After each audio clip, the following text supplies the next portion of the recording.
When you think of 1960s advertising, what pops into your head? It's probably something straight out of the show Mad Men, right?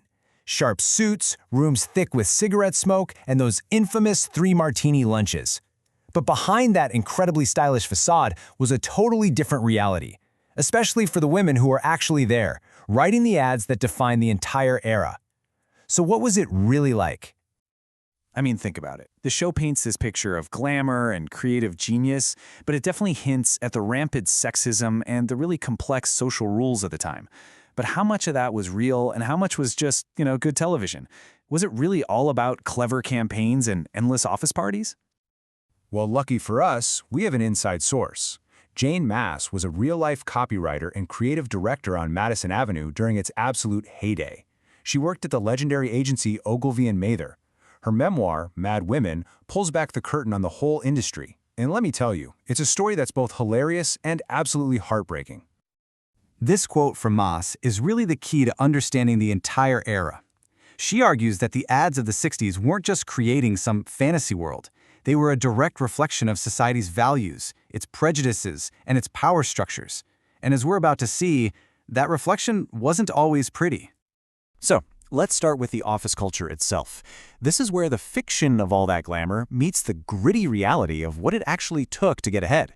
We're talking about sex, lies, and the constant battle for a decent paycheck. The double standards were just staggering.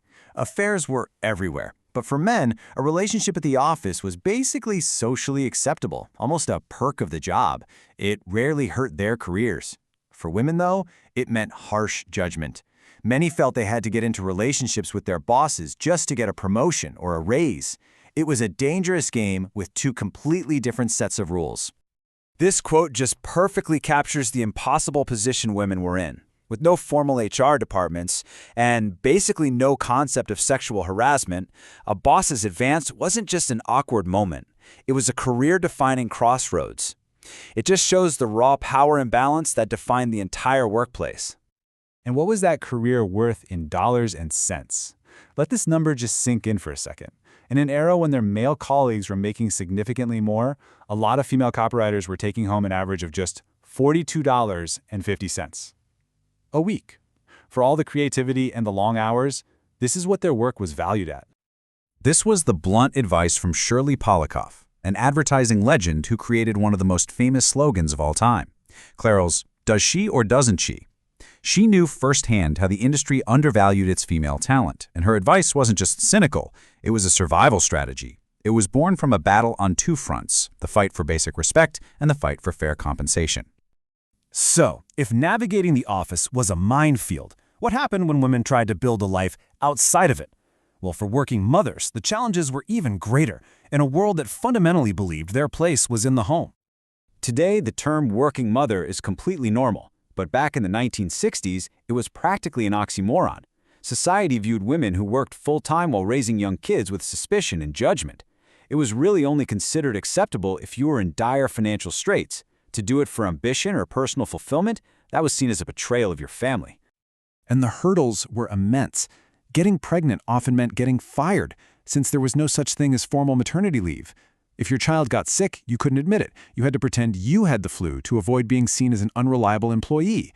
This led to a life of constant, overwhelming guilt, and even getting ostracized by the stay-at-home moms in the neighborhood. To survive and succeed, Jane Maas made a brutally honest calculation of our priorities. Now, this wasn't because she didn't love her family. It was her assessment of what it took to build a career as a woman in a man's world. Her ambition required putting her job before literally everything else. But despite all these struggles, this era was also a period of incredible creative genius. It's why people put up with so much. They weren't just selling soap. They were part of a creative revolution that was changing the world of advertising forever. So how did it happen? Well, first, pioneers like Bill Bernbach paired copywriters with art directors. This forced collaboration and just sparked a whole new level of creativity. Second, honesty became a radical new tool. Campaigns like DDB's Think Small for Volkswagen were revolutionary because they were witty, they were self-deprecating, and they treated the audience like they were intelligent. And third, legends like David Ogilvy insisted on consumer research, famously saying, "The consumer is not a moron, she is your wife." This quote just perfectly captures the new philosophy. The goal was no longer just to repeat a slogan until people bought the product. The goal was to create a big idea, a smart, compelling concept that would actually stick in people's minds. This was the birth of modern, intelligent advertising, and despite all the barriers, women like Jane Maas were right at the heart of it all. Which brings us back to the present. Hearing these stories from the 1960s, it's so easy to think about how much has changed. But Jane Maas's memoir ends on a much more complicated note, and it forces us to ask a really difficult question. Looking across the decades, you can see a pattern emerge. In the 70s and 80s, women felt this pressure to be superwomen, perfect mothers, perfect wives, perfect professionals, and they felt angry and exhausted. By the 90s and 2000s, even with more supportive partners, that feeling of being overwhelmed and guilty, it persisted. The startling conclusion is that many of the core emotional struggles that working mothers faced in the 60s are still being voiced today. And so we're left with this provocative question, a play on a famous 1960s cigarette slogan. The offices may look different, the laws have certainly changed, but has the fundamental conflict of balancing ambition, career, and family truly been resolved for women? After hearing the real story of the Mad Women, you have to wonder,